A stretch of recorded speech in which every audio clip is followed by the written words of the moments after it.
So welcome everyone. Thank you so much for coming. What a great group. This is awesome, and I appreciate you coming out on a Friday night to talk about fertility. So I think we're going to have fun tonight. Just relax, sit back, just take it all in. This is the first time we're having one of these info sessions, and I think we just want to put it all out there, put out all the information, and then get everyone's feedback on sort of where they are, what they're thinking, and just sort of the next steps that we all feel like we can take as a big, powerful group. So I'm just going to explain a little bit about the foundation.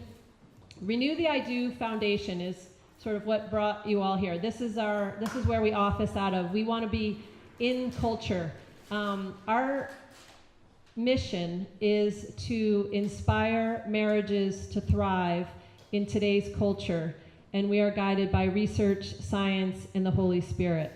So Father Jay and I'm Arlene Milan, the executive director of the foundation. If I didn't introduce myself, I apologize. I met a lot of you earlier. And Father Jay and I met at St. Mary's of the Assumption in Glenshaw. We put together a renewal of vows mass together at the parish. And the feedback, we had 100 couples renew their vows, and the feedback was tremendous, more so than anything we had ever done at the parish.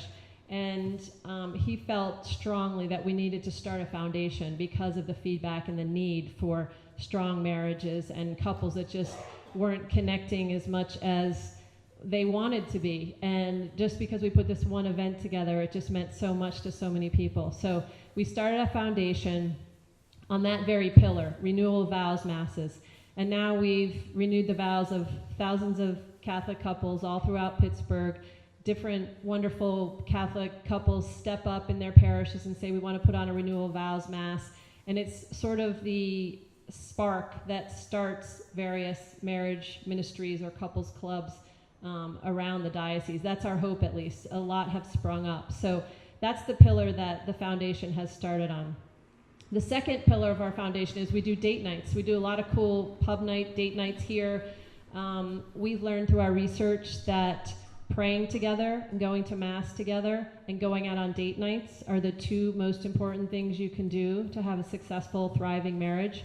So that's what we do. We put on date nights, and there's always an inspiring slant to it. We have all of our rock star priests, Father Adam, one of them, Father Jay, Father Joe, Father Chris, all come in and give us inspiring talks, or we have Mass, and then we have a party, some different kind of fun food. We go somewhere in Pittsburgh. We've been all over all the hot spots in Pittsburgh. So date nights is a big part of it. And then marriage preparation is our third pillar. We have taken over most of the marriage preparation for the diocese. There's many parishes that are still doing it, but more and more parishes are sending their couples to us. Ashley has done an amazing job in developing that program. We're putting on 4 to 6 weekends a year for marriage preparation. And the last one we just did was last weekend here. We had 40 couples in this space preparing for marriage, and it was our most successful one yet. There's also a mentoring component to our marriage preparation where we partner our seasoned couples that have sort of gathered as our tribe of couples as part of our Renew the I Do Foundation. We pair them with our newly engaged couples and our young married couples, and so that they can walk together sort of on their marriage journey through their young years, their early years of marriage. And Father Adam has put this program together, and we just kicked it off, and everyone's sort of getting to know each other, and it's really exciting. It's gone well. So that's a big part of our marriage preparation as well. And then the fourth pillar is why we are all here tonight. It's near and dear to our hearts. It's something we keep praying about and just keeps coming to us in various forms, and people we're meeting, and it's organic fertility awareness, and that's the beauty of women and our God-given fertility that we want everyone to embrace and empower and learn about and understand and be proud of, and just to have it be part of culture. And I think that's what, there's so many like-minded people, but our culture is not sharing that vision with us, and not even, we're not even really talking about it in church anymore. So I think from a health perspective, in culture right now, the momentum of, organic everything, and from a Catholic perspective of just the need that we have seen out there of people being interested in it, we want to build an army of young, beautiful, hip, cool women that are embracing their superpower, as we're calling it, because it is a superpower. And we want to bring everybody together and make it part of culture. And I think our goal for right now, I think we all have our own larger goal, but I think our goal for now is that when you would go to your healthcare provider, that they would be offering organic fertility awareness as part of the package, that they could teach you, that you could teach a class, it's no big deal, and here's a pamphlet, and go online, and there's classes every month, and it's no big deal. Right now, they're not even mentioning it. Or you hear your grandmother saying, oh, that's the old rhythm method, that doesn't work. Well, none of that is true. And I don't think anyone really understands or knows about it. And so that's what we want to do. We want to just make it mainstream, and we want to develop classes that are all out there. All the content is out there. We're not making any of it up. It's all proven, it's effective, it's out there. So I think we wanted to bring us all together and figure out how we're going to build this tribe of teachers, of people that understand the fertility and empower women all throughout Pittsburgh. That's our plan. One of our other big visions associated with that is the Bella Project. I think some of you, we were talking earlier, know about the Bella.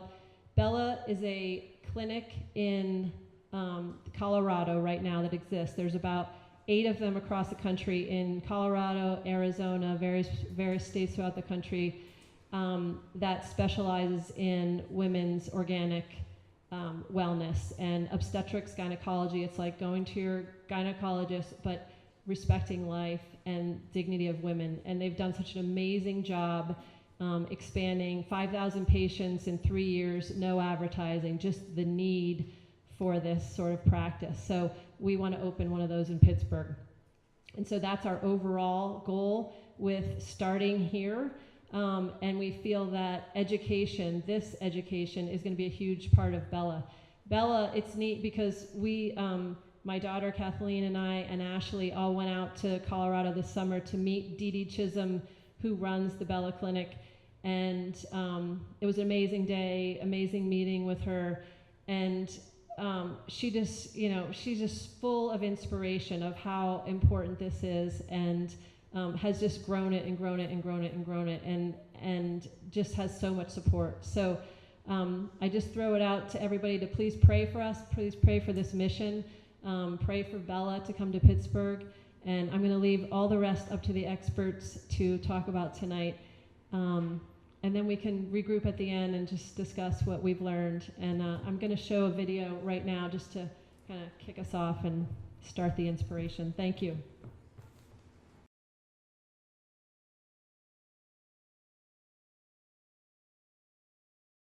Just wanted to introduce Father Adam. Father Adam is our spiritual director here at Renew the I Do Foundation, and he is not just any priest. He has several degrees, and through his journey of becoming a priest, he focused on marriage and family, studied it extensively, and wrote a 100-page thesis on marriage, family, and contraception. So he is an expert and will be happy to talk to us today. And if any of you haven't read Humana Vitae, I would highly recommend it. It has changed so much of our thinking and our path when we all read it and prayed about it. So I would highly recommend that. And Father Adam, thank you. Please. Wait until the end. See if I deserve it. So happy to be with you guys. Arlene, is there any way that you could help me raise this? So I'm excited to be with you. A little anxious too. And it's not just because I'm drastically outnumbered. I'm a little anxious because this topic is so close to my heart, and just in terms of authentic love, and especially the lies of contraception. So it was so close to my heart that whenever I was studying at the John Paul II Institute, I decided to write my thesis on contraception. which is a great conversation starter because whenever you're writing it, a lot of people are like, hey, what are you writing on? And I'm like, contraception? Like, no more questions after that. No one wants to hear anymore. And yet I was so excited about it. The problem wasn't like, oh, I don't know if there's anything to write about. It was like I had so much to write about. I ended up writing 100 pages. So if anyone wants to read 100 pages of a thesis on why contraception is wrong, let me know. All my second readers and advisors were like, this is really good content. It's just way too long. So hopefully this presentation doesn't go way too long. Why do I care about it? Well, for a lot of reasons. I guess because I just see how devastating this is to the human person, to relationships between men and women, to marriages, to families, to children, and to the whole world, right? And for me, why do I care?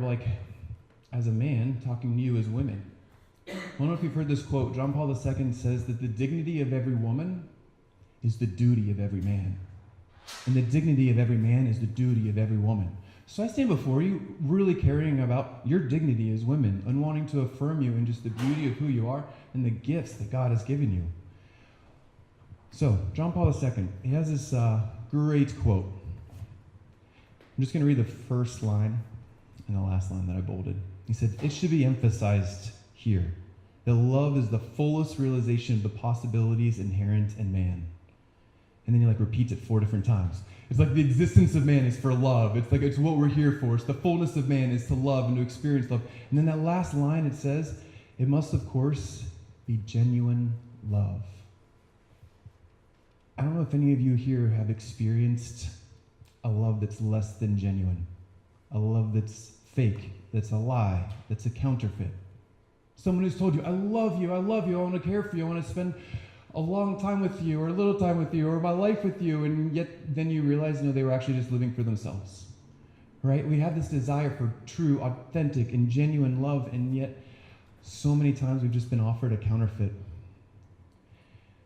I don't know if you guys know the story of the Emperor's New Clothes. Sorry, this is like a childhood story. So the idea of the Emperor's New Clothes, it's a story about this great emperor who is very vain. And he just cares about his own image, his own appearance, and wearing the finest of clothes. And so these con men come and they say, Emperor, we have the outfit for you. And they pull out all of the finest fabric. No one can see it. The finest fabric that's beautiful and made hand-stitched and everything, and it's invisible.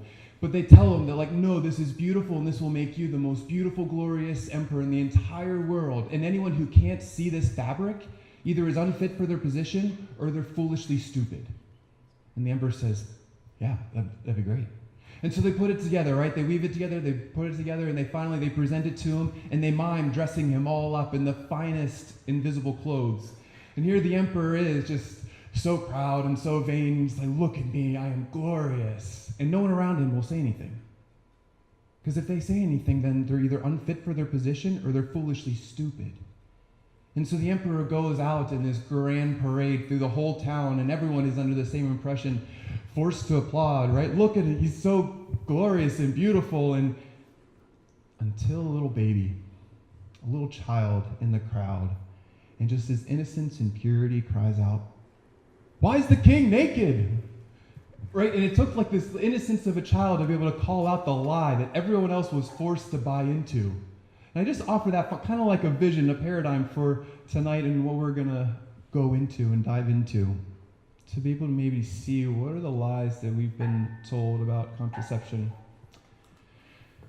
And I have some real life lies, advertisements. And maybe you've seen this one before. If not, take a look at it. As you're going through, what are some of the benefits that are being presented here? What are all the promises that this product can offer to you as women?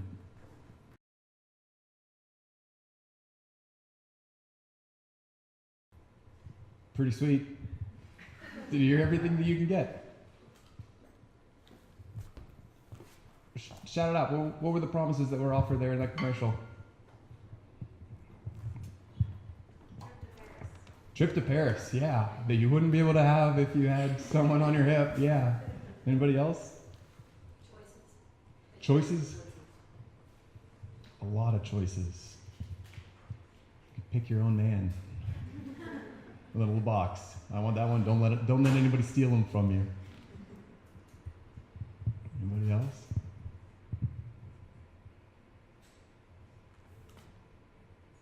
So good, huh? Hormonal contraception gives you freedom, flexibility. You can choose what grad school you want. You can choose what house you want, the perfect vacation, the perfect man. Everything can be perfect with this. You have so many options, as were said. Lighter periods. Who doesn't want that? Reduces acne. Sounds great. And you can control your pregnancy. You're in control, right? Or maybe it's so bad. What are some side effects? Here, you heard them. They weren't hiding them either. Nausea, vomiting, headache, bloating, breast tenderness, or weight gain. This medication may rarely cause serious, sometimes fatal problems from blood clots. Did you catch that? Fatal problems from blood clots. But you can pick out your house and your college that you want to go to. Great. Anything else? Changes attraction, male selection. So here are some of the things that maybe aren't on the back of Yaz or the hormonal pill that are offered to you. I'm sure you've been offered. If you have daughters, it's like around 10, 11, 12 years old. They're being presented with this. If they're there for acne, it's, well, you also need to be on the pill so that you don't get pregnant and undergo complications. And yet they're not going to tell you these side effects. That all of the hormones that are being injected into your body through the contraceptive pill, it actually so changes your brain structure that you're actually attracted to different people while you're on the pill versus off the pill. And so I'll be preparing a lot of couples for marriage, and I'll say, if you're on the pill, I have a whole 100 pages about why you should get off it, or just maybe to see if you're still attracted to the same guy that you're dating. It'd be good to get off the pill, right? See if you're still attracted to him. It decreases libido. It's a fancy word for sex drive. So I always find that ironic. Here's the pill that can give you more freedom to have more sex with more people and more this and that, except you won't want to do it, right? Sign me up, I want this right now. It increases depression, but there's another pill for that. Here's another one, right? So hormonal contraception is really not good for anyone. They started to produce a pill for the men, and we saw all these side effects and said, we're not taking that. So what's the lie, right? What's the emperor's new clothes? The lie is that this pill is great, it can offer you all these things, and yet, I don't know, where's that child that's able to call out, like, that's not good. I don't want that in my body. Well, the world has kind of responded, and here's the latest.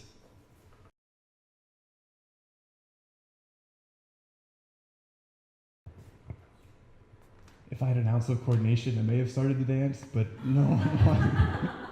It's catchy, huh? What does Paragard offer you? No hormones, right? No hormones. Who doesn't want no hormones? Hopefully, okay, just me. You don't want hormone, right? Hormones that aren't naturally given from the body, huh? What are some positives? No hormones. Over 98% effective, easy to use. It's everything you need in a contraceptive. Who doesn't want this? Can life get better? Unless you listen to the side effects. Rarely may attach or go through the uterus. May cause infertility or loss of pregnancy. I'm just telling you what they said in the end there in really fast voiceover, right? Bleeding or spotting. It's an abortifacient, which means what? There are no hormones, and yet what it does is that it makes the uterus, the womb, hostile to an already conceived life to actually implant in the uterus. Right, so as Catholics, it's really good that we know this, because your doctor isn't going to tell you this. They're going to say, look, this is at least 10 years, no hormones of fertility control. You can control your pregnancies and not having them. They're not going to tell you that if you do have sex and the sperm inseminates the egg, that's a conception, that's a life. That now because of this IUD that's implanted in your uterus, can't implant.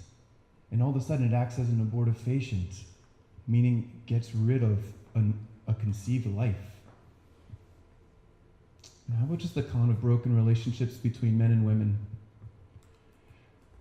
So there's a great book. I would highly recommend it. It changed my life.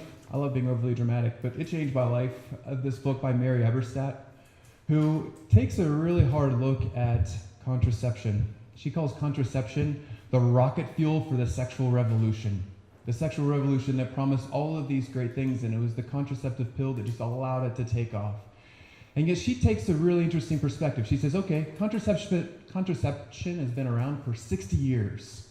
Let's look at the promises that were made at the beginning, and let's look at how it's delivered. Has it delivered? Right? So she takes a look at a lot of these different promises of greater sexual freedom, increase in marital intimacy, greater happiness, right? Yes, yes, yes, I want all these things. And yet, however, she looks at the statistics. She's very sociologically based. And she says, actually, over the last 35 years, women have been interviewed and asked, and all of them report being less happy than they were before, and actually less happy than men.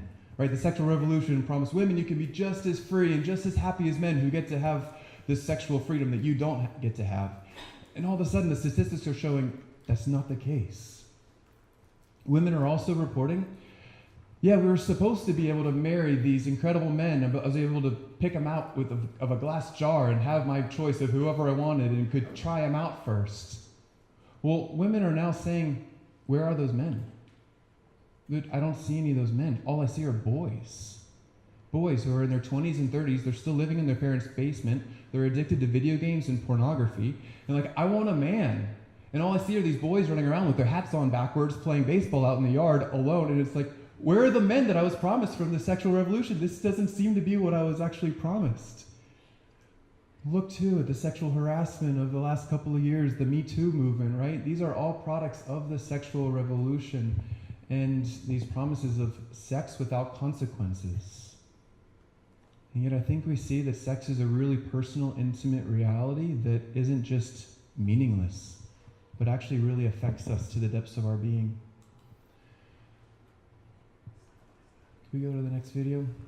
Hey, so I feel like I have a lot of really good things to say, and yet I also want to be humble enough to realize like there are also other people who can say things better than I can.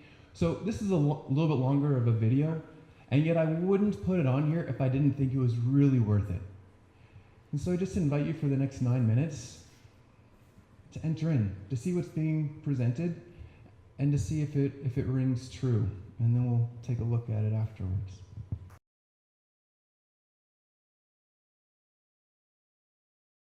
So I know that was a lot.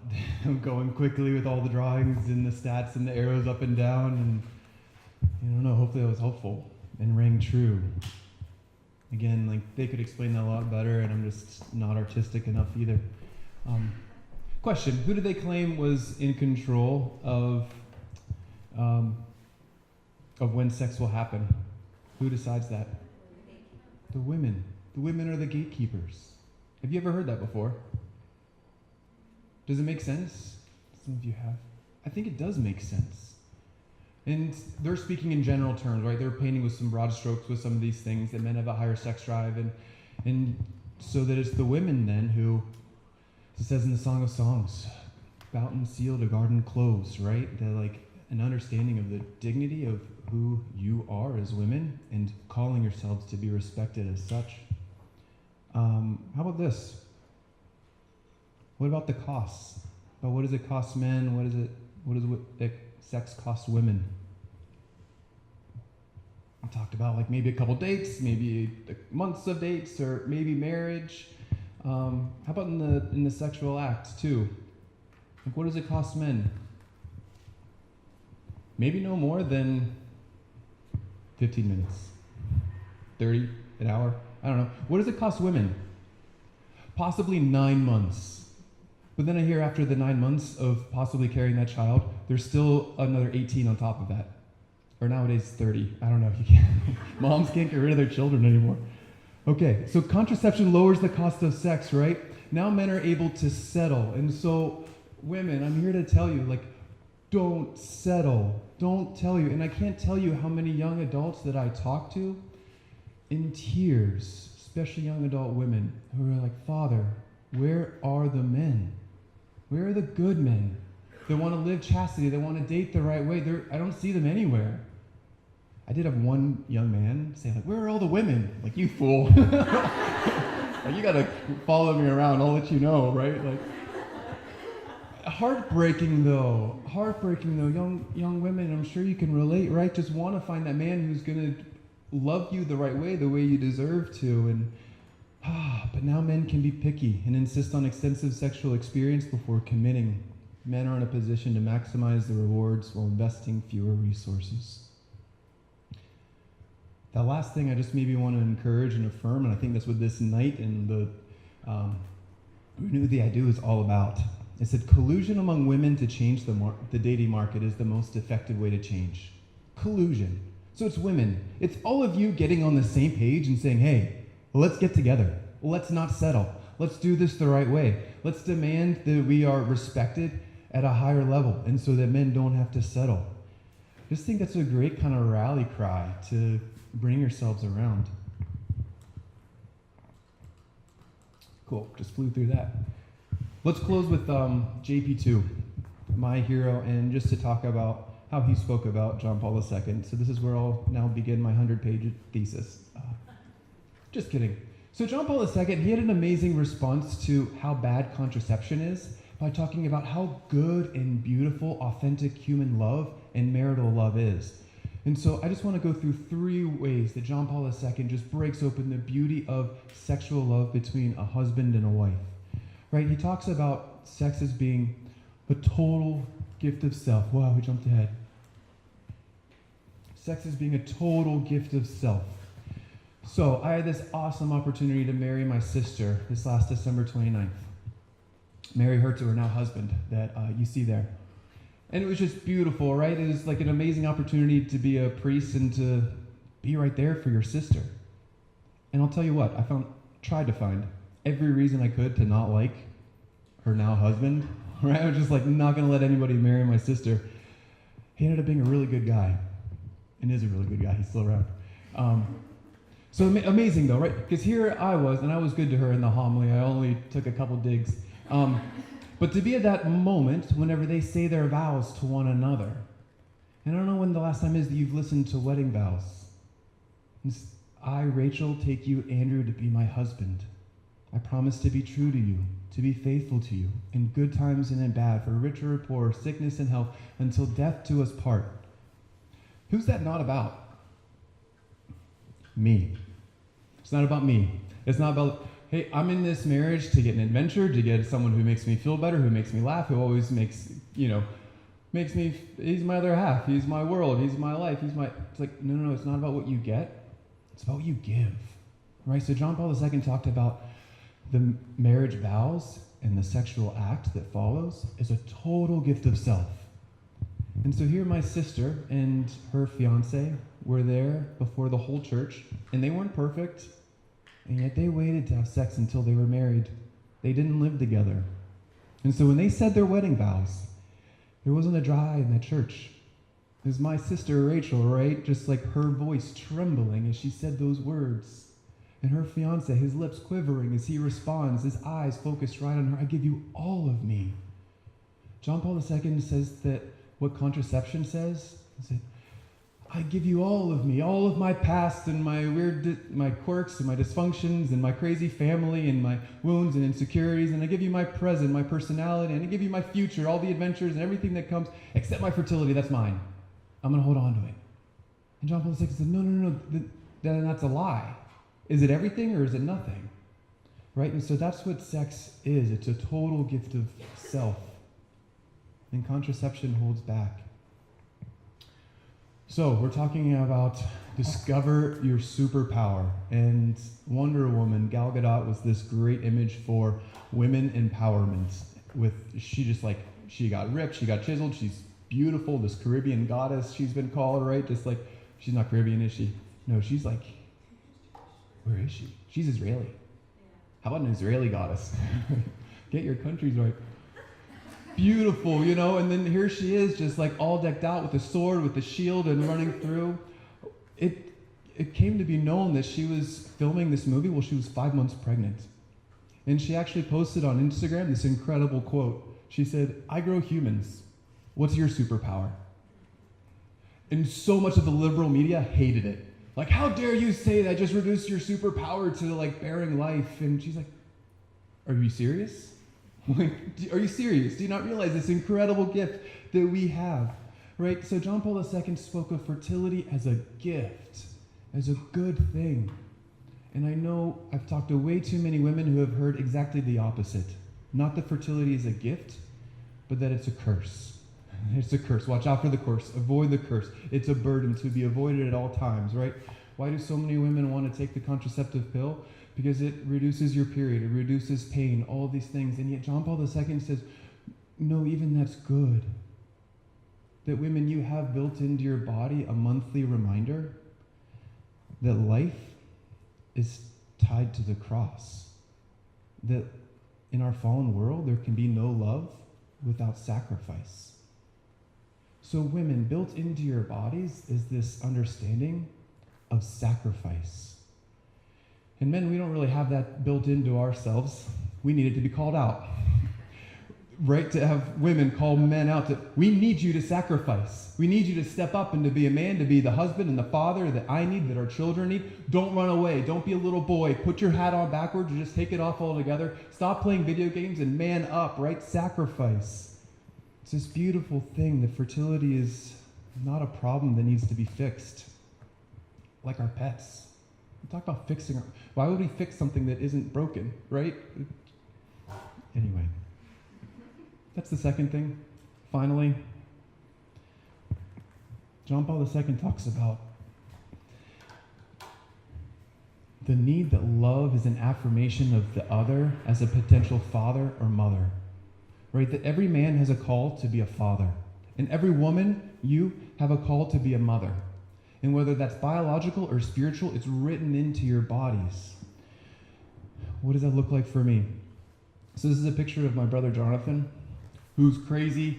So I'm the oldest of 6, and Jonathan is number 2 behind me. And the picture on the left is him. I think this is when he was in Egypt. He flew over to Egypt, and he was just kind of hitchhiking around. He's hitchhiked all over Europe, and he also loves to paraglide. And so on the right, that's him paragliding, or is it speed flying? I don't know, over the Great Wall of China. So he's the first speed flyer to go over the Great Wall of China. I think he got permission for that one, right? So here's the long and short. Like, my brother has just driven my parents crazy, and even the rest of us crazy too. Just going out and living for these rushes, these different adrenaline experiences. And okay, so a couple years ago, my family got together for our Sunday family dinner, and my brother Jonathan just kind of throws out this question. He says, if you could receive one compliment that would mean the most to you, what would it be? Think about that. If you could receive one compliment that would mean the most to you, what would it be? And it's impossible to answer that question without revealing a little part of yourself, right? It's a personal thing. It's an intimate thing. So we all went around the table and we did our best. We gave our best answers. Like, I would want someone to say that I always have a nice thing to offer, that I'll always be there for someone. I think I tried to do the priestly answer and say that I remind you of Jesus. We go all the way around to my brother Jonathan, and he said, I would want someone to tell me that I would make a great father. Like, I've never looked at my brother the same way since him saying that. Right? That would mean the most to him, that someone could look at him and say, you'd be a great father. Now here's the thing, like, why do I share that? Because right now the world says that sex is just sex. It's no big deal. It's an after-school activity, it's a high five, it's a handshake, it doesn't mean anything at all. And yet all of a sudden, sex that is open to life says something very different. It says, I do this with you and only you. I do this with you because you'd be a great mother. You'd be a great father. I want to have children with you. I want our children to look like you. I'm guessing you don't say that to just anybody, right? Right, like, this is so incredibly special and beautiful. Like, I would just want this with you and only you. I want kids that look like you. I want kids that act like you and take after you, because you're kind, you're caring, you're providing, you're gentle. You will never run. You will always be there. Like, that's who I want. That's what I want to do with you, to have the family with you. Sex is so incredibly beautiful, right? And it's not just good, it's not just great. John Paul II says that it's holy. What are the emperor's new clothes? What are those lies that we've been told? And how can we see the truth in the purity of a child just to call it out? This is the last thing. A great JP2 quote. It says, "Only the chaste man and the chaste woman are capable of true love." Right? So love for a man is not a thing that's given. It's a task that's achieved. Right? It calls men and women to raise up, to actually love in the truth of who I am and who the other person is. And to be chaste means that I might have to say no to myself, deny myself, so that I can say yes to an even greater thing. And I think that kind of transitions into natural family planning, right? This ability to know the other person. For men, I want to know you as women, your fertility, your cycles, what that means. And women, that you would draw the men into, like, here's my body, here's who I am, here's this great gift that I have, this true superpower that I want you to be a part of. And all of a sudden that opens up a beautiful relationship, a conversation, a trust in one another, and ultimately a trust in God. Blessed Mother, we just thank you for this time. You have an incredible superpower. For you totally offered your gift of fertility to the Lord to be used in however he desired. You said, "Be it done unto me according to thy will." Blessed Mother, help that to be our anthem too, the antiphon of our life. May it be done to me according to thy will. Lord God, bless us through the Immaculate Heart of Mary as we pray. Hail Mary, full of grace, the Lord is with thee. Blessed art thou among women, and blessed is the fruit of thy womb, Jesus. Holy Mary, Mother of God, pray for us sinners, now and at the hour of our death. Amen. In the name of the Father, Son, Holy Spirit. Amen. All right, thank you guys. We're going to move on to the second portion. This is Dolores Shipe. We call her our fertility awareness expert for Renew the Ideal. She has been teaching organic family planning and fertility awareness for over 20 some years. So she's got many degrees under her belt of experience, and she's going to take this next session. So further ado, Dolores Shipe.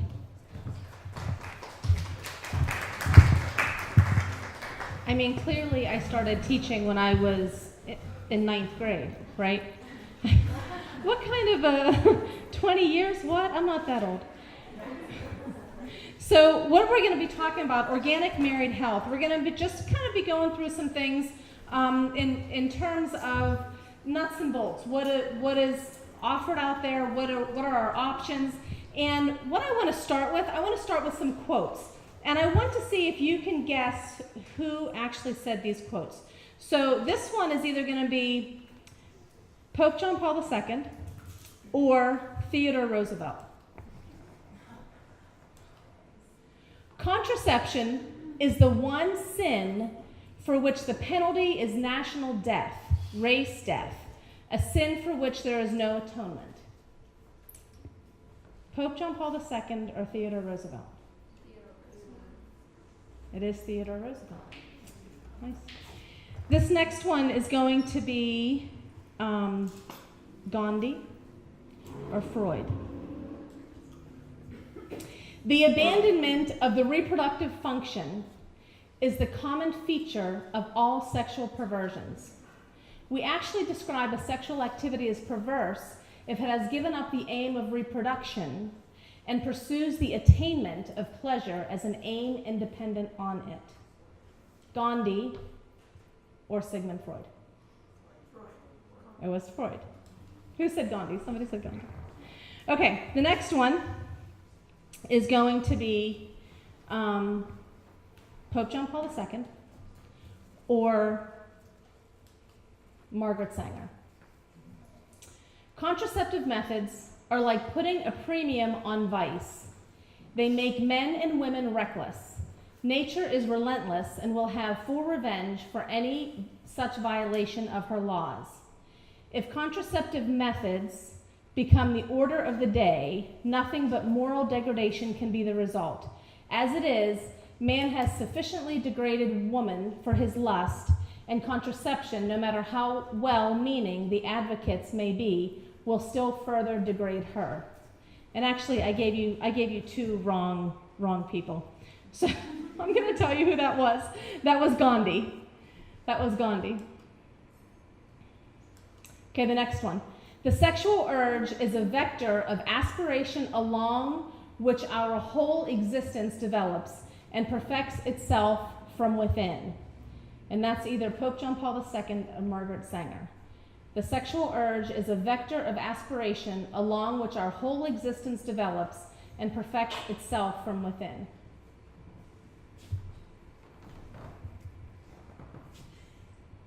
Nobody? It was Pope John Paul II. Yep. And here's the last one. I think the greatest sin in the world is bringing children into the world that have disease from their parents, that have no chance in the world to be a human being practically. Delinquents, prisoners, all sorts of things, just marked when they're born. That, to me, is the greatest sin that people can commit. And that is Margaret Sanger. Does everybody know who Margaret Sanger is? Margaret Sanger is the founder of Planned Parenthood, and she was a huge advocate for birth control. And what she says is why she was an advocate for birth control is because her mother, she's one of 11 children, I think, and her mother was very weak, and she felt like her mother died because she gave birth to so many children. So I think part of Margaret Sanger's reasoning was she wanted women to be healthy. So maybe she had good intentions, but just because she may have had good intentions, thinking about the health of her mother, she was so wrong in her application and what she wanted to do. So I think that's a lot of the times with women who use artificial contraception. A lot of times they do it because they have good intentions, but it doesn't make it right. It doesn't make it the right choice. It doesn't make it what's right for their health or what's right for their body or what's right for their lives. You know, I remember there was this woman who was on the news. She was pregnant with twins, and she was in the military. And she said, but she was on the pill. And she thought she was being responsible, and she didn't know how she got pregnant with twins. She thought that was impossible, right? Her intentions were good. She felt like she was being responsible. I don't think a lot of women feel like they're doing something wrong or irresponsible by using hormonal contraception or non-hormonal contraception, like Father Adam pointed out. You know, they don't think they're doing something wrong. They're very justified and think they're being responsible. But it doesn't make it right, you know, and it doesn't make it to be the right choice or what's good for their body or what's good for their health. And what we have in chemical contraception with hormonal contraception, we have artificial hormones. We're putting artificial hormones into our bodies to trick our bodies, to make our bodies think that we're pregnant and stop us from ovulating, right? Chemical contraception, it all works in similar ways. If you would look, and I have on there breakthrough ovulation and backup plans, but what I'm going to show you is the insert that comes with chemical contraception. The insert that comes with OrthoEver, like the orthotricycline, OrthoEver, all the different ones that are out there, and there's a whole list of them. Under clinical pharmacology, they're all the same. They work the same way. What they're designed to do is they're designed to inhibit ovulation, right? They're designed, it says right here, the mechanism of this action is inhibition of ovulation. That's what it's designed to do. So every chemical contraception, every hormonal contraception is supposed to stop a woman from releasing an egg. That's what it's designed to do. But it doesn't always happen that way. I know personally in my life, I know a couple women who have gotten pregnant while taking the pill, and they were very particular. They took the pill exactly as it was prescribed at the same time every single morning. They were like clockwork taking that pill. But they still got pregnant. Why? Because what they found is that with chemical contraception, the way that it works is that you have something called breakthrough ovulation. That means that even though it's supposed to, the primary mechanism, it's supposed to inhibit ovulation, it's supposed to do that, it doesn't do it all the time. So you have something called breakthrough ovulation, that a woman may release an egg. So they had to come up with two backup plans to make sure that if the woman releases an egg, we want to make sure that that egg actually doesn't result in a pregnancy, right? That release of the egg does not result in a pregnancy. So there's 2 backup plans. And here it says it right in the literature. So inhibition of ovulation. Other alterations include changes in the cervical mucus. So here's the job of the cervical mucus. The job of the cervical mucus is to nourish and transport the sperm to the egg, right? So if it changes the characteristics of the cervical mucus, it makes a hostile environment which increases the difficulty of sperm entry into the uterus. It's making a hostile environment so that sperm is stopped from entering the uterus, okay? The job of the cervical mucus is to nourish and transport the sperm. So the chemicals in chemical contraception change the cervical mucus, making a hostile environment for the sperm to survive. So if that egg is released, and if that mucus if the sperm gets by that hostile cervical mucus, here's the second backup plan. And this is what's really important that we know, that it changes the endometrium, which reduces the likelihood of implantation. So if the egg is released, if the sperm gets through, fertilizes the egg in the outer third of the fallopian tube, that new life, that embryo travels through the fallopian tube, and that uterine lining, the endometrium lining, is thin, so thin that it reduces the likelihood of implantation. So this actually can allow for life to be created, and then you lose that life in your next menstruation. How often does it happen? We have no idea. We don't know. How often does breakthrough ovulation happen? We don't know. But the fact is, the way hormonal contraception is designed is that it's designed to destroy this life. And it's really important that we understand that, because a lot of people don't understand that. So then, what are our options? As women, what are our options? A lot of people, I think Arlene mentioned at the beginning, okay, is this the rhythm method? She said she's asked a lot, is this the rhythm method? This is not the rhythm method, but I want to talk for a few minutes about the rhythm method. My mom used the rhythm method, and she had 6 children, and they were spaced like 3 or 4, some even 5 years apart, because she was very regular. The rhythm method was developed by a doctor, and it was based on the science of the time. And what he said was that in a 28-day cycle, the menstruation is going to occur about 2 weeks after ovulation. That's not bad information. The bad part is that not every woman has a 28-day cycle, right? So if you don't have a 28-day cycle, then you could either always get pregnant or never get pregnant, or I think the statistic they use is about 80%. It's about 80% effective. So let's move forward a little bit. In 1953, Drs. John and Lynn Billings, they're from Australia, they were approached by their parish priest, and their parish priest said, could you do something about this whole fertility issue in the church? Dr. John Billings was a neurologist by trade. Dr. Lynn Billings was a pediatrician, and they both had practices, and they said, no, we don't have time. And the parish priest, the parish priest was very persuasive in saying, could you please just can you give us 3 months? And they said, okay, fine, we'll give you 3 months. They ended up devoting the rest of their lives to fertility awareness, and the research that went along with it.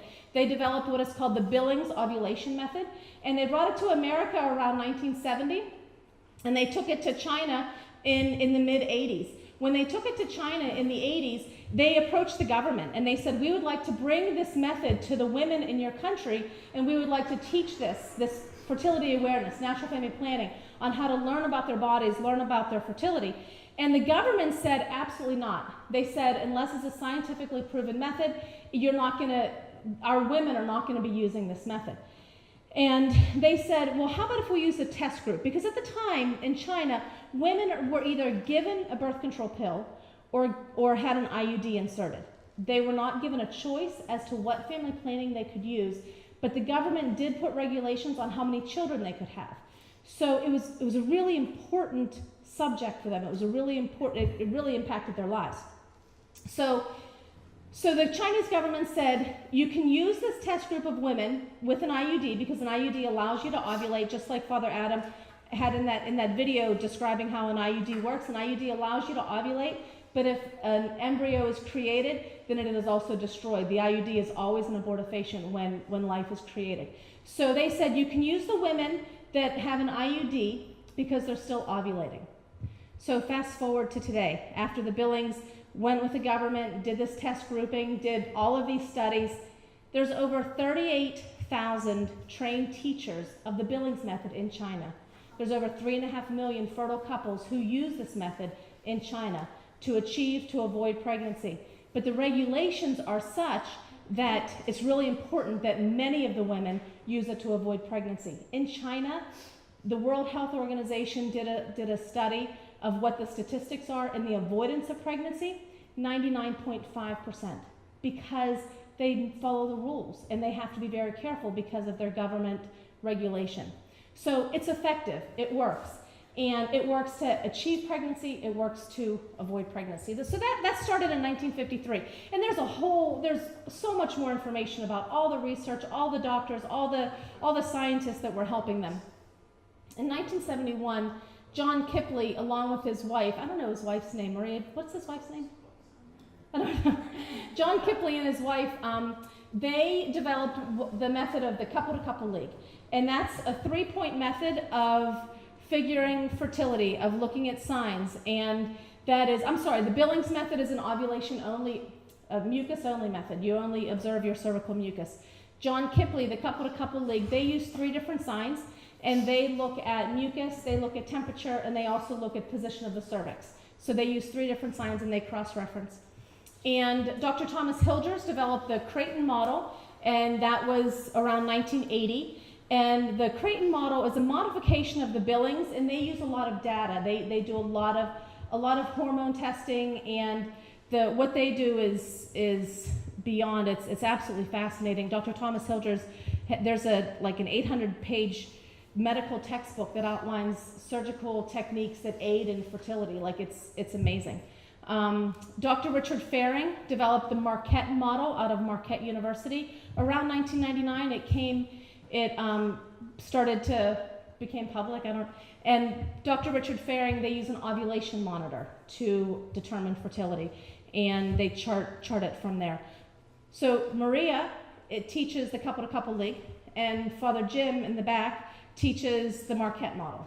And I teach the Billings method, and there's a Susan Lognane, she teaches the Creighton model. So we have in our diocese, we have all of these methods that are represented, and they all fall under this umbrella of organic family planning, of fertility awareness, and they're all effective. They're all effective in helping a woman achieve pregnancy, helping a woman avoid pregnancy, but also helping women to know exactly what's happening in their bodies. You know, what's going on, and if there's any problems, if there's any potential issues that might come up that you can figure out before you're even married, and that can be taken care of beforehand.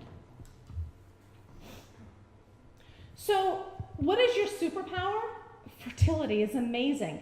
Like Father Adam was saying, this is beautiful. It's not seen as beautiful in our culture today. It is not seen as something to be embraced, to be loved, to really want to have. I have a friend, she's an attorney, and she was in an elevator with these other attorneys, and they were talking about getting pregnant. And the one woman she was mortified. She said, that's just so weird to think about another body inside of you. You know, just that the culture is just not, it's not embracing life. It's just not, that's not where we're at. The responsibility is to learn about your body, learn about your superpower. Our fertility isn't a disease. It's not something that we need to get rid of. It's not something that we need to take a chemical and stop from happening, or they try to stop it from happening, right? It's beautiful. It's beautiful, and it's part of who you are. And embrace it. Like when you're practicing organic family planning, when you know your fertility awareness, it becomes part of your lives. It becomes part of who you are as a person, as a couple, as a family. And it brings joy. It doesn't bring anger and frustration. Sometimes you get a little frustrated, sometimes you're a little bit angry, but ultimately there's joy because you know about your body, you know about who you are and why things are happening. Physiologically, what's happening in my body? This is why I feel the way I feel. This is why my mood is the way it is. This is why my fertility is where it's at, or why I'm having trouble with my fertility. I taught this woman who she had had a miscarriage and she was having a hard time getting pregnant again. And she went to her doctor, and her doctor said, listen, you're young, just keep trying. I think everything will be fine. And so she came to me and she said, everything's not fine. Something's wrong. Can you help? Well, I can teach you how to chart, teach you how to observe your cervical mucus, and we can look at it. So we looked at her chart, and you could tell clearly that she had an issue with her progesterone just by looking at her chart. So here's what I said to her. I'm not a doctor. I don't pretend to be a doctor. I don't try to be a doctor. You need to go see your doctor, right? And ask him to test your progesterone. Look at your chart. This is where I'm at. So she did. She went to her doctor. He tested her progesterone, and he told her that she was fine. But he said, let me talk to you about in vitro fertilization. Let's talk about artificial insemination. These are things that you might be interested in. She said, I'm not interested in that. So she went to a new doctor after a few months of still trying to get pregnant. She went to a new doctor. When her records were transferred, her new doctor said to her, what did your former doctor say to you about your low progesterone? He didn't tell me I had low progesterone, but the person who taught me the Billings method, she told me I had low progesterone. So what did they do? It's an easy fix. Low progesterone is an easy fix. But at this point, she wasn't even ovulating. So the doctor put her on a very low dose of Clomid. So Clomid is going to help her body release an egg. The issue with Clomid is you could release more than one egg. So the low dose of Clomid, they said you have a chance to have twins, maybe even triplets. She was okay with that. A higher dose, you could be octomom. Like you have to be careful with the level of Clomid that you would take. And the higher dose, the problem comes in when the doctor says, oh, we've had 8 successful pregnancies. Now we need something called selective reduction, and they're going to kill some of the babies. So you do have to be careful. You have to go in with your eyes wide open and know what's happening. So they put her on a very low dose of Clomid. And she ovulated, she got pregnant, and then she used progesterone suppositories prescribed by her doctor, and she was able to sustain the pregnancy. Once, twice, 3 times. Every time she got pregnant, she used progesterone support to sustain the pregnancy. It's an easy, natural fix.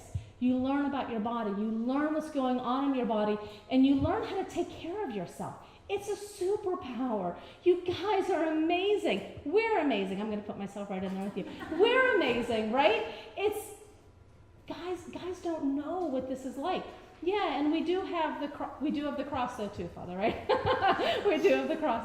But yeah, like there's so much in understanding who you are, what's going on. And again, when you learn these methods, when you learn about your body, you also learn about the hormonal fluctuations, And there are so many times where I'm reacting a certain way, and then I pull out my chart. I look at my chart and I'm like, oh, okay. Like, let's wait a couple days and think about that again, because my reaction is going to be different. But I know about my body. I know who I am. I know what's happening, and I deal with it.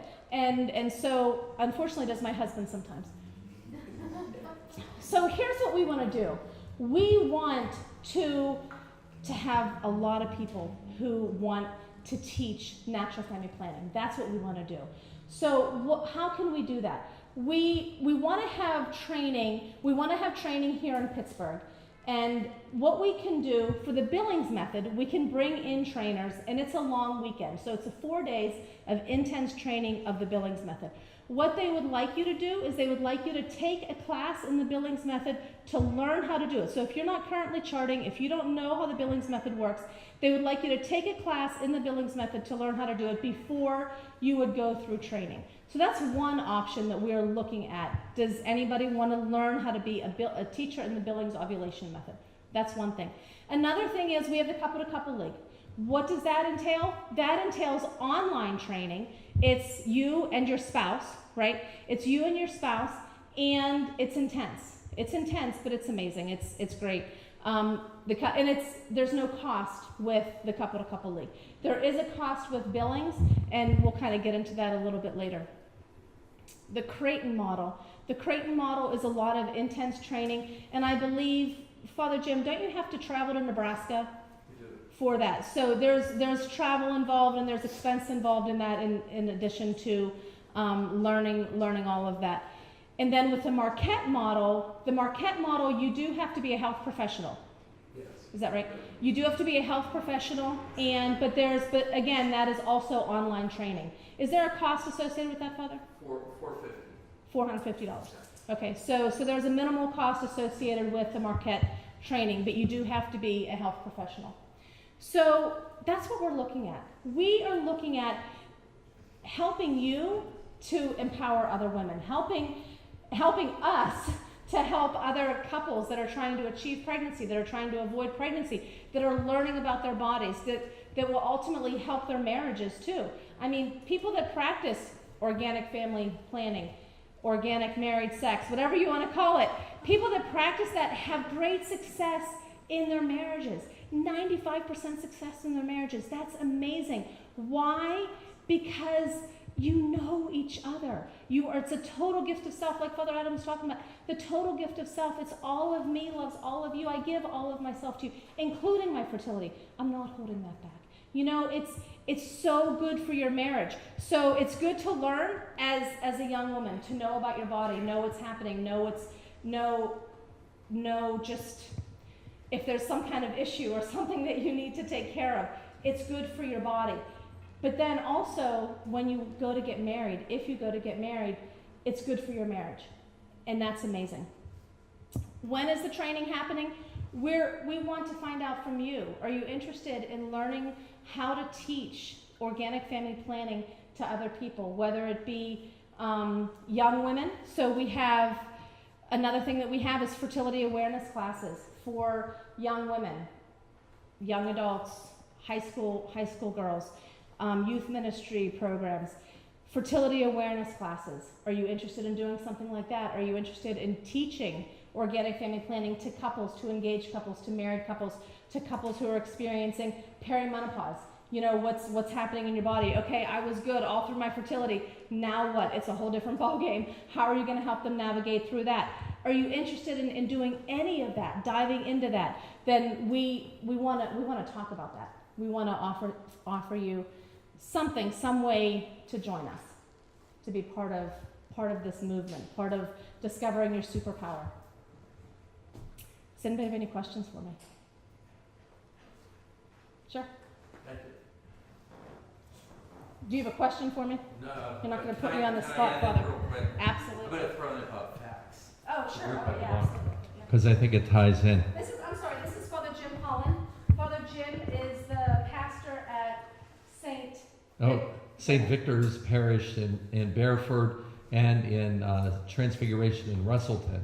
Unfortunately, my parochial vicar was removed last weekend. Not had a very good last 2 weeks, let me tell you, at all. But I'm a priest for 20-some years. I remember Father Adam when he was shorter than me, and that was a few years ago, yeah. And Jonathan was always the troublemaker, and Father Adam was always the holy one, but oh well. Anyways. But I'm a nurse as well. I'm a clinical nurse specialist in adult health. I volunteer at Catholic Charities Free Health Care Center with diabetes and endocrinology. I do work with a group called FACTS, and it's the Fertility Awareness Consortium to Teach the Science. We're a group of healthcare professionals that are trying to get young medical students, nursing students, all involved with dealing with this side or the medical side of feminine health. And this is a really exciting time. We just did a class through Georgetown the other evening. It had 10 medical students online for this online course. And we went through a course called the fifth vital sign, and it's the woman's period. It's a great online course. It's easy to take. It's 60 minutes, period, believe me. This group was started by Dr. Marguerite Duane, and she's a phenomenal individual. But we are training young doctors and nurses. In fact, a gal that, she was in our youth group when I was at St. Sebastian's in the North Hills, She's now a professor of nursing over at Carlo that just moved here, and she's been involved with Dr. Dwayne down in DC when she was there. So there's a whole new group of doctors coming up through the ranks, and physician extenders like nurse practitioners and PAs and the midwives as well. And they are getting trained in how to diagnose and treat women's issues. But guess what they need? They need people to be able to teach couples, or women especially, how to chart. So if you have a high school girl, I've had two girls, and it's really a line I have to follow, or walk very carefully. But both of them were diagnosed with polycystic ovary syndrome, right? What do you think their doctors do for them? Throw them on a pill. I mean, that's what they do. Now, the doctors and nurse practitioners and all those folks coming up through the ranks that are learning these new ways of diagnosis and treatment are never going to do that. But if they don't teach, if these kids don't learn how to chart their cycles and to be able to present a cycle or several cycles to their physician, then guess what? They're going to be of no value at all to the doctor. I've sent many a couples over to folks in eastern part of the state who are infertile, and they can use various charting techniques. And one doctor said, the one surgeon, she told me, I said, no, does it matter? And she goes, all I want is a chart. She said, I've been at this long enough. By the way, this surgeon, she has 10 children. Can you imagine that? 10 children. And her husband is a stay-at-home hubby. And that's how they decided on that. But really, it's an exciting time. And we really do need people to learn these techniques and to responsibly train young women, especially, about what their body is about. So that's all I have to say. I think it went on too long. Thanks, Okay. Donna. You're great.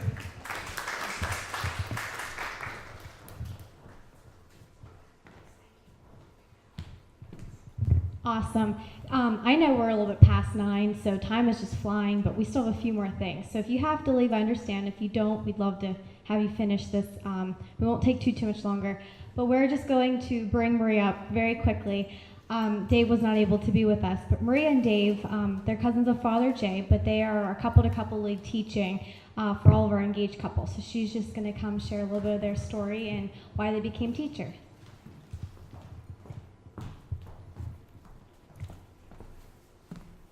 Hi, it's so awesome to be here with you guys. My husband and I have been certified to teach, I think it's about 3 years now, so we're fairly new.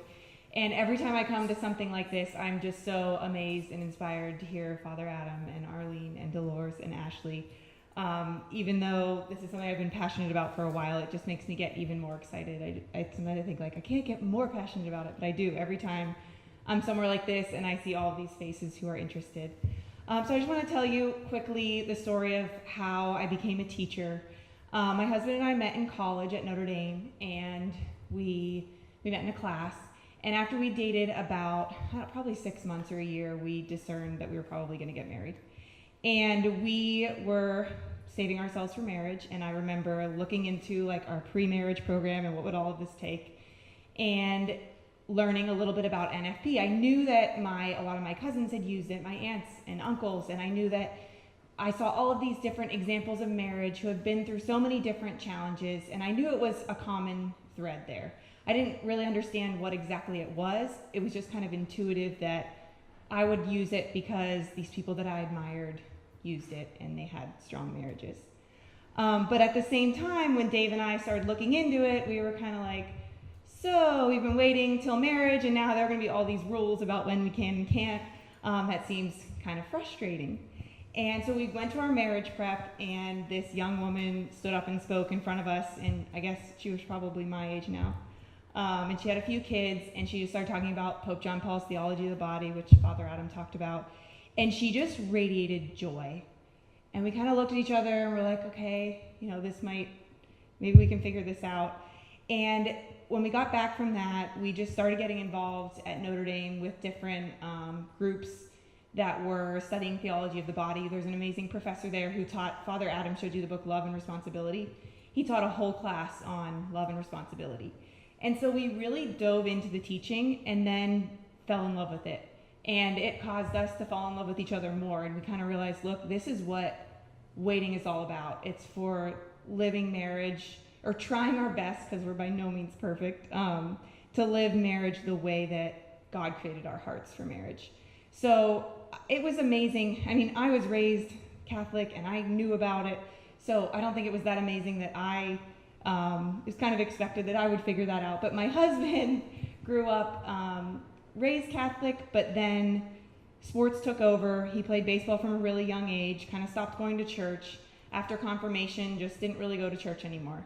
And the fact that he really jumped on board from our marriage weekend, from just the conversations that we had, I think is the really amazing part of our journey to becoming teachers. Because it wasn't that he always knew about this or he understood all the theology.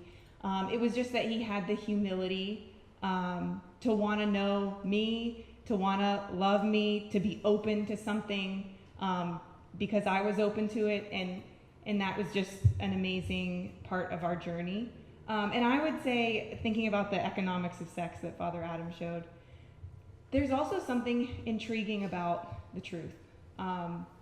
Whether or not men can articulate that, there's something intriguing about a woman who holds those standards because they are the truth, and ultimately that's what our hearts want, even if they're not able to articulate that. So anyway, to becoming teachers, it took a few years after that we became teachers. Dave plays professional baseball, and pretty much I graduated from college, went to Notre Dame, thought I would have a career, get married later, and I met the right person and it all made sense. So I was like, well, wherever God's leading us, here we're gonna go. And we realized how much it impacted our marriage, and I realized, wow, this is something that I can do while traveling. Something that we've taught online courses from Seattle. With the time change was a little tricky, but we taught some couples from Seattle, some couples in Pittsburgh from Seattle last summer. And we haven't been able to do as much as we want to do because of all the traveling and all the uncertainty, but it's amazing. The part we love about it is just walking with the couples. I remember certain teachers that helped me through difficult times like postpartum, and really and Dave loves to walk with the guys if they will allow him to. Just having those conversations, and there are hard elements to it, and it's a difficult teaching, and it's something that our culture does not support. So really it's just, that's what we love, just walking with couples. And we spoke at the marriage prep weekend this past weekend, and just having one person email me that says, oh, my husband is like now open to NFP. I mean, 1 out of 80 makes it all worth it to me. So yeah, that's how we became teachers, and I teach through the Couple to Couple League. So I love all the methods. There's different reasons to use each method. I actually suggest women to use Marquette postpartum. I actually had a friend who taught Marquette who really walked with me postpartum. I love Couple to Couple League because I like teaching couples a little bit of the morality and the theology behind it. I like doing it as a couple, but I'm actually considering getting certified in FEM so that I can also teach in a secular setting. So yeah, that's kind of our story. Thanks for listening. Any questions?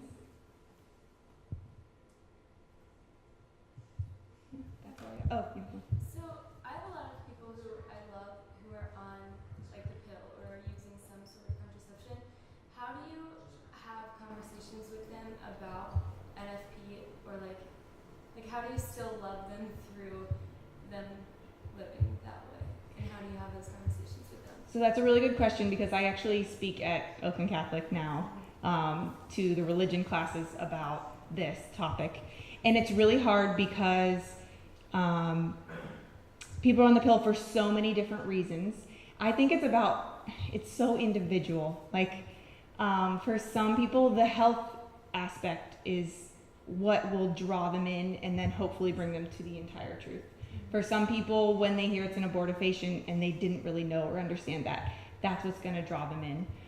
For some people, it's, I remember in college when we were doing the CCL class, my friends in college were very, not on the same page as me when it came to those kind of things. And I would just sort of leave my book out so that like they would walk by and see it there. So sometimes it's just like planting tiny seeds, and then later they turn into a deeper conversation. I don't know if that answers your question. Yeah, Any other teachers have any? So Dolores is probably, she's the fount of wisdom for me. Well, Seriously. one thing that I would say, like Father said, you know, if you have PCOS or you have endometriosis or different medical conditions, I'm not a doctor, you know. Right. So who am I to say, oh, you shouldn't be taking that pill with these medical conditions, right? So what I suggest to women is do the research, because even if you're taking it for PCOS or endometriosis or another medical condition that you may have, you still have all of those side effects.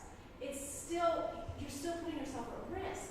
And there are doctors out there that handle all of those things, that treat endometriosis, PCOS, and other medical conditions, and never use hormonal contraception. So what are the different options that you have? Do some research and take that to your doctor. Say, hey, can we try this? Can we look at something else? Ask your doctor to be open about it, and then go from there. So that's what I would say, because it doesn't take away the risk of blood clots or cancer or, you know, all of those side effects. There's so many side effects when it comes to hormonal contraception, but they also find that, yeah, it's going to stop the growth of scar tissue or, you know, whatever it is may be for their medical condition.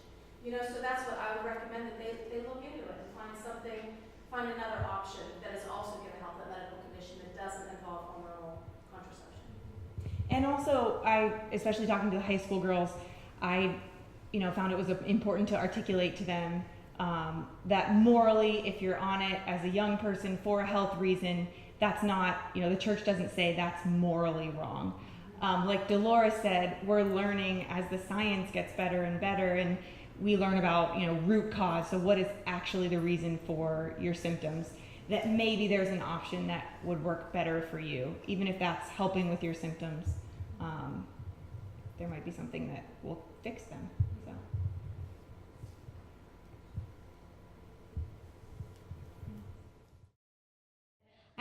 I open up to the floor. I really appreciate it. If everyone wants to, don't feel like you have to, but if you could just, maybe if we could go around, just share one thing you learned tonight, one thing you heard that you never heard before, just like a little takeaway. I think that'd be very valuable to the group here. So feel free to, we can start and go in a circle if you're comfortable with that. And you can just share from like where you're at, so. I just wanted to say thank you to Father Potter about, I always question, why would you go to a priest to advocate for marriage when you don't get married, or women when you're not a woman? And your talk really opened my eyes to how a priest is also passionate about respecting the woman and her body and teaching, and just helping men understand as well as women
something like there's something spiritual going on, which I was like game on for it.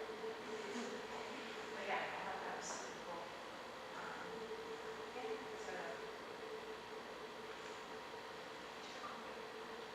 I couldn't agree more, absolutely. I think the idea of the community of women that need to come together to change this really struck me, and how sometimes I feel alone, and you guys feel alone at times.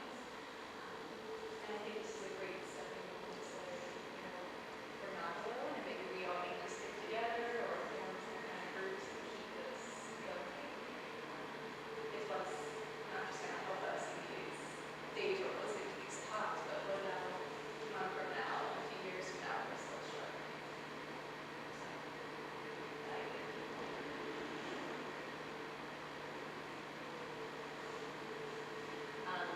My husband and I have been married for almost 9 years, and we went through the marriage process and our marriage preparation, and it's nothing like this existed. I was telling Father Adam, we were just really disappointed that something like this didn't happen, so I'm thrilled that this is really taking a start, and it's going to change a lot of people. We had 5 kids, or almost 5 kids, and he's just been tremendous, most beneficial thing in our marriage, so I really hope to be able to share that with people. I think that, your mentoring idea and segueing on what you said is so important. I was talking to Father Adam, like an alcoholic, they have a mentor. And so like when they have that training, they go to that mentor and say, hey, help me through this. So having that person to say, I'm doing this NFP and I do NFP as well. I wasn't a poster child because I have 10 children. But it did work in between those 10 children. But, like to say, God had someone to say, keep going. And, and I had a very dear friend and she had a large family. So I had a mentor. It wasn't a family member. So I think segueing on that idea that putting names out there to like cheerleaders to say, you got this, you can do this. So I have 5 daughters and 5 sons, and keeping that responsibility with them, and I homeschool them, and just starting that very early, like your responsibility, your health. And my daughters both have PCOS, and 3 daughters later, finally a dermatologist who we went to. Every time I would go in and say, Jeff, I know what it is. I said, I want to hear about it. So we left, we go to another doctor. But spirolactone is a blood pressure medicine that is given that binds the testosterone, so that helps their PCOS. And so then they also have the progesterone suppository that creates a period once a month that they do. But I had to know that, and I took that knowing my body for my daughters and giving them the education. So seeing these young girls here, so awesome that you're here, that